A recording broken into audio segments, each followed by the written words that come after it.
दोस्तों ज़रा मान के देखिए, अगर आपके घर के बाहर कोई एक ऐसा व्यक्ति है जो देखने से बहुत कमज़ोर लग रहा है और वो उसको मदद की आवश्यकता है और वो उसने काफ़ी दिनों से कुछ खाया पिया नहीं है। अगर ऐसा कोई व्यक्ति अगर आपके घर के बाहर है, तो आप उसको देखकर क्या कहेंगे? आप उसे यही कहेंगे कि आप घर में आ जाइए, थोड़ा आपको कुछ खाना-पीना खिला देते हैं, थोड़ा पानी पिला देते हैं, थोड़ा शरबत भी पिला देते हैं। पर वही व्यक्ति मान लीजिए अगर खाने-पीने के बाद अगर जब उसकी ताकत वापस आ जाती है, थोड़ा हिस्ट-पुष्ट हो जाता है और वो व्यक्ति अगर आपके साथ ज़बरदस्ती करने लगे, आपके सामान का इस्तेमाल करने लगे या आपको ही अपने घर से धक्के मार के बाहर निकालने लगे, तो उस परिस्थिति में आप क्या करेंगे? मेरी तरह से आप भी शायद उस व्यक्ति को धक्के मार कर अपने घर से बाहर निकालेंगे और उसको कहेंगे कि बेटा हाथ पकड़कर सर पे नहीं चढ़ते हैं। दोस्तों ये जो व्यक्ति की कहानी है, कुछ इसी तरीके की कहानी हमारी डिज़ायर्स की होती है, हमारे एडिक्शन की होती है। पहले एडिक्शन जो है धीरे से हमारे मन के अंदर घुस के बैठता है और समय के साथ साथ वो इतना ताकतवर, इतना बलवान हो जाता है कि वो हमें ही नचाने लगता है, हमें ही डिस्ट्रैक्ट करने लगता है और हमें ही परेशान करने लगता है। दोस्तों आज की वीडियो में हम आज इसी एडिक्शन और इसी थॉट प्रोसेस के बारे में बात करने आए हैं। नमस्कार दोस्तों, मेरा नाम संदीप कुमार सिंह है। मैं शिक्षार्थकम के अंदर एक एजुकेटर हूँ, मेंटर हूँ और आप सभी लोग का बहुत बहुत स्वागत करता हूँ हमारे आज के इस वेरी स्पेशल वीडियो में। दोस्तों मैंने आपको जो अभी कहानी बताई एडिक्शन के बारे में, ये जो इस व्यक्ति की कहानी बताई, तो एडिक्शन जो सबसे पहले क्यों आता है? एडिक्शन आता है जब हम किस सराउंडिंग में रह रहे हैं, हमारे आसपास के लोग कैसे हैं, वो क्या बातें करते हैं, वो क्या पढ़ते हैं, वो क्या सुनते हैं, वो क्या देखते हैं, हमारी अपब्रिंगिंग्स कैसी हुई है, इन सारी चीज़ों के ऊपर डिपेंड करता है कि हमारा थॉट प्रोसेस, हमारा सोचने का तरीका, हमारा जी लाइफ को देखने का जो नज़रिया है वो कैसा होगा। मान के चलिए दोस्तों, अगर कोई व्यक्ति जो यूथ है वो हॉस्टल में रहता है जहाँ सभी लोग शराब पीते हैं, उसके आस पड़ोस के लोग भी शराब पीते हैं और बहुत इसको नॉर्मल तरीके से कहते हैं कि शराब पीना कोई बहुत बड़ी बात नहीं है, और वो पिक्चरों में गाना भी सुन रहा है कि 4 बोतल वोडका काम मेरा रोज का, ना मुझे कोई बोलता ना कोई टोकता, गणपत चल दारू ला, और जो है मुझे पीने का शौक़ नहीं, पीता हूँ गम भुलाने को, इस प्रकार के गानों को सुन रहा है, आसपास लोगों को देख रहा है। तो एक ना एक दिन उस व्यक्ति के अंदर भी एक दिन ज़रूर डिज़ायर आएगा कि यार चलो मैं भी पी के देखता हूँ। सब लोग प्रॉमिस कर रहे हैं, स्मॉल स्मॉल मिलाते जाओ, लार्ज बनाते जाओ। शाहरुख और सैफ अली खान जैसे बड़े बड़े दिग्गज कलाकार इस चीज़ का प्रचार कर रहे हैं, तो ज़रूर इसके अंदर कुछ ना कुछ होगा, चलो पी के देखते हैं। 1 बार, 2 बार, 3 बार, 5 बार, 10 बार जब इस तरीके से बार-बार कोई व्यक्ति पीता है और पीने के बाद उसके ऊपर जब कंटेम्पलेट करता है, उसमें इंडल्ज होता है, उसको उस फैंटेसी को इमेजिन करता है, इस प्रकार से बार-बार इस प्रोसेस को करने से वो जो थॉट प्रोसेस है, वो जो एडिक्शन है, वो धीरे-धीरे स्ट्रॉन्ग बनने लगता है, मजबूत बनने लगता है। दोस्तों जिस प्रकार से हमने कहानी में देखा था शुरू में कि अगर किसी व्यक्ति को खाना खिलाने के बाद वो व्यक्ति ताकतवर हो जाता है, फिर हमें ही नुकसान पहुंचाने लगता है, उसी प्रकार से जो एडिक्शन, जो थॉट प्रोसेस जो था, उसको हम बार बार कंटेम्पलेट या रिपीट करके वो इतना स्ट्रांग हो जाता है कि वो फिर हमें परेशान करने लगता है, हमारा नुकसान करने लगता है। कोई बोल सकता है क्या नुकसान होता है? सबसे पहला नुकसान यही होता है कि उस एडिक्शन को फुलफ़िल करने के लिए हम अपनी बहुत ही कीमती चीज़ों को नुकसान करने लगते हैं। जैसे हमारा समय सबसे जो है बहुमूल्य चीज़ों में से एक है। 1 सेकंड भी वेस्ट किया हुआ हम वापस नहीं ला सकते, पर हम उस समय को अपनी उस एडिक्शन को फुलफ़िल करने के लिए घंटों-घंटों ज़िंदगी भर हफ़्ते-हफ़्ते, महीने-महीने हम अपने एडिक्शन को फुलफ़िल करने में लगा देते हैं। अपने एनर्जी, अपने समय के साथ अपनी एनर्जी के साथ अपने मेहनत से द्वारा कमाए गए पैसे को, मनी को, यहाँ तक तो ठीक है, पर अपने रिलेशनशिप को भी हम अपने कॉम्प्रोमाइज़ पर डाल देते हैं, उसके साथ हम खिलवाड़ कर लेते हैं अपने एडिक्शन को फुलफ़िल करने के लिए। ये होता है जब व्यक्ति एडिक्टेड बन जाता है। अगर हम एग्ज़ाम्पल के तौर पर अगर हम शराबी का ही एग्ज़ाम्पल लें, तो कोई व्यक्ति अगर मान लीजिए शराबी बन जाता है, तो इस हद तक केसेस देखने को मिलते हैं कि व्यक्ति शराबी बनने के बाद अपनी प्रॉपर्टी को बेच देता है, अपने घर को बेच देता है, अपने कार को बेच देता है, इवन अपने बच्चों के भविष्य को भी दाँव पे लगा देता है। अगर कोई भूखा व्यक्ति है और साथ में शराबी भी है, अगर हम ऐसे व्यक्ति को 500 रुपये देते हैं कि ये रखो भैया, कुछ अच्छा खा पी लेना, वो व्यक्ति खाना नहीं खाएगा, वो पहले अपने शराब की लत को पूरा करेगा। भूखा रहकर अपनी शराब की लत को पूरा करेगा। ये शराबी तो एक एग्ज़ाम्पल है, कोई कह सकता है कि मैं तो शराबी नहीं हूँ, और हो सकता है हम शराबी ना हो, बट हम और कई चीज़ों के एडिक्टेड हो सकते हैं। जैसे for example cellphone addiction, social media addiction. हमें सबको पता है कि हमें पढ़ना है, हमारा एग्ज़ाम है, हमारे घर वालों ने एजुकेशनल लोन ले रखा है, या हमें अपने हेल्थ के ऊपर काम करना है, अपने बिजनेस के ऊपर काम करना है, अपने रिलेशनशिप के ऊपर काम करना है।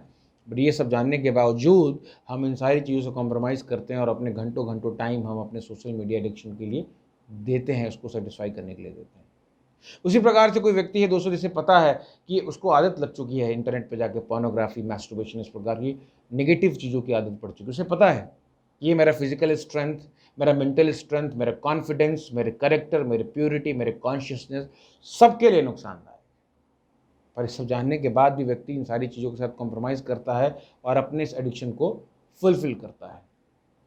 देखा जाए तो हर व्यक्ति समाज में कहीं न कहीं किसी न किसी प्रकार के एडिक्शन से ग्रसित है और इससे संघर्ष कर रहा है, उससे उस व्यक्ति का नुकसान हो रहा है। पर इसके बारे में कहीं चर्चा नहीं की जाती। किसी समाचार पत्र में, किसी न्यूज़ चैनल पर कहीं डिबेट डिस्कशन नहीं होता है कि एडिक्शन को कैसे निकाला जाए। पर दोस्तों हमें एक बात की खुशी है कि भगवान ने इसके बारे में खुल के बताया है। भगवद गीता के चैप्टर 3 श्लोक नंबर 37 में भगवान बताते हैं कि जो वर्ल्डली डिज़ायर्स हैं, जिसको हम संस्कृत में काम कहते हैं, ये जो भावना है ये बहुत खतरनाक, ये बहुत विशियस है, बहुत वोरेशियस है। ये इतना खतरनाक है कि अगर कोई व्यक्ति एक बार इसका शिकार बन जाता है, इसका एडिक्ट बन जाता है, तो ना चाहते हुए भी ये डिज़ायर्स, ये एडिक्शन उसे फोर्सफुली गलत काम करवाते हैं, उसको गलत चीज़ों में इन्वॉल्व करते हैं। उसे पता है, फिर भी ज़बरदस्ती, ये इस तरीके का बीमारी है।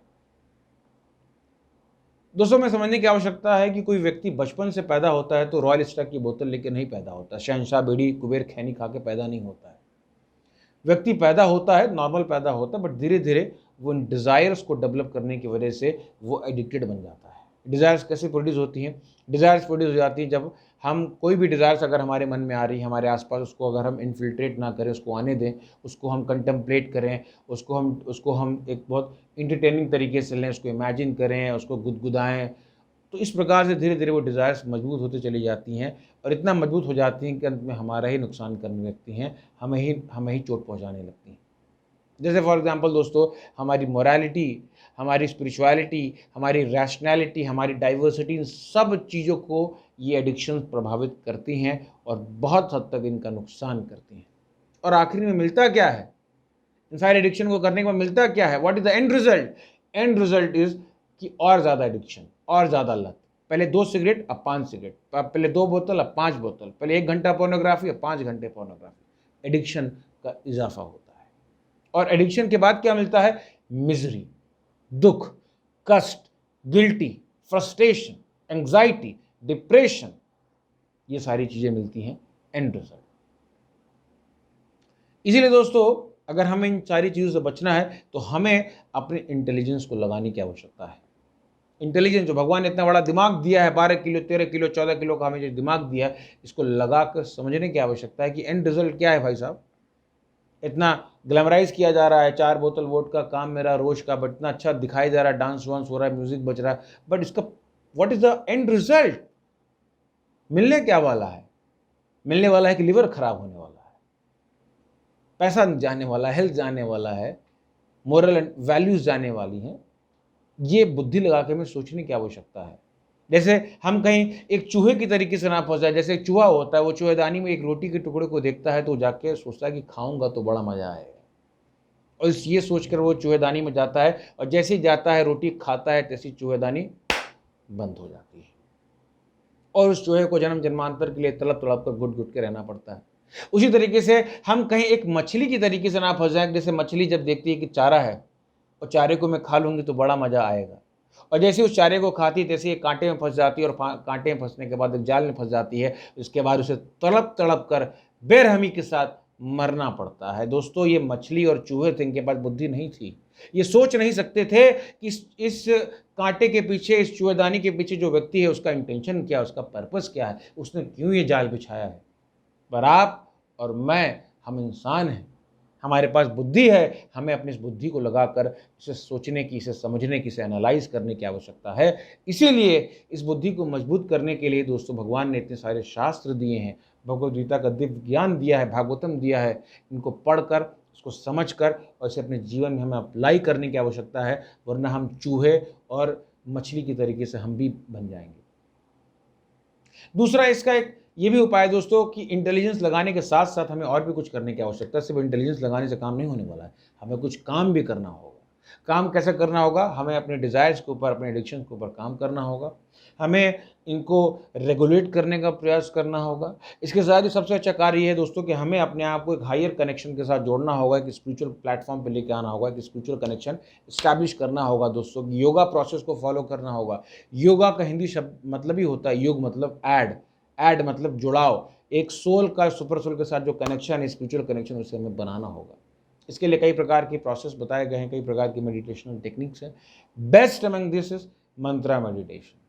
मंत्रा का क्या मतलब होता है दोस्तों? मंत्रा जो शब्द है वो दो शब्दों से मिलकर बना है, मन प्लस त्रा। मन का मतलब है माइंड, त्रा का मतलब है टू डिलीवर ओवर माइंड। तो मंत्रा एक तरीके का वैसे साउंड वाइब्रेशन है जिसको अगर हम सुनते हैं, जिसके ऊपर हम मेडिटेट करते हैं, तो धीरे धीरे हमारा माइंड, हमारा हार्ट प्यूरिफाई होता है, हमारा डिटर्मिनेशन, हमारा विल पावर, हमारा कॉन्फिडेंस ये इंक्रीज होता है। और वो मंत्रा क्या है दोस्तों? वो मंत्रा है हरे कृष्णा कृष्णा कृष्णा हरे हरे, हरे राम राम राम हरे हरे। अगर भगवान के इन पवित्र नामों के ऊपर अगर हम मेडिटेट करते हैं और अब भगवान के साथ अगर अपना हम कनेक्शन इस्टेब्लिश करते हैं, तो हम डेफिनेटली अपने लाइफ में एक हायर सेटिस्फैक्शन, एक हायर पर्पस को हम फील करते हैं। और जब हमारे पास एक हायर पर्पस होता है तो एक हायर डिज़ायर होता है, एक हायर मिशन और विज़न होता है। उस हायर डिज़ायर की वजह से हम लोअर डिज़ायर से आसानी से बच सकते हैं। हायर डिज़ायर से हम लोअर डिज़ायर से बच सकते हैं। और अगर हम इस लोअर डिज़ायर से बचते हैं दोस्तों, तो धीरे धीरे हम इस एडिक्शन से भी निकल पाते हैं। वो एडिक्शंस कमज़ोर होती चली जाती हैं। या तो वो एडिक्शंस हमें कमज़ोर करेंगी, हमें नचाएंगी, हमें अपना गुलाम बनाएंगी, या फिर हम उस एडिक्शंस को कमज़ोर करेंगे। न्यूट्रल नहीं हो सकता दोस्तों। या तो आप अच्छे हैं या तो आप बुरे हैं, न्यूट्रल कोई नहीं हो सकता। इसीलिए दोस्तों अगर हम इस सॉल्यूशंस को अगर हम फॉलो करते हैं अपने जीवन में और इसको अप्लाई करने का हम प्रयास करते हैं, तो ग्रेजुअली ये ज़रूर होगा कि हम अपने लाइफ में मोर पर्पसफुली और मोर टैक्टफुली हम जो है अच्छे तरीके से काम कर पाएंगे और अपने फैमिली की, समाज के लिए, देश के लिए, भगवान के लिए, सनातन धर्म के लिए हम जरूर कुछ ना कुछ कंट्रीब्यूट करेंगे। उम्मीद करते हैं दोस्तों आपको ये वीडियो अच्छा लगा होगा। आप इस वीडियो को देखिए, आपको क्या अच्छा लगा, आपने क्या सीखा और क्या अप्लाई करने वाले हैं, आप कमेंट सेक्शन में हमें ज़रूर बताइए। इसके अलावा आप प्रैक्टिकल स्पिरिचुअलिटी से रिलेटेड आप किन टॉपिक्स पर चाहते हैं कि मैं वीडियोज़ बनाऊँ, आप वो भी कमेंट करके बता सकते हैं। आप लोग सभी लोगों का बहुत बहुत धन्यवाद कि आप हमसे जुड़े हैं। आप अपना आशीर्वाद दीजिए, हमारे लिए प्रार्थना करिए और सनातन धर्म के प्रचार प्रसार के लिए कार्य करिए। Thank you so much. Hare Krishna.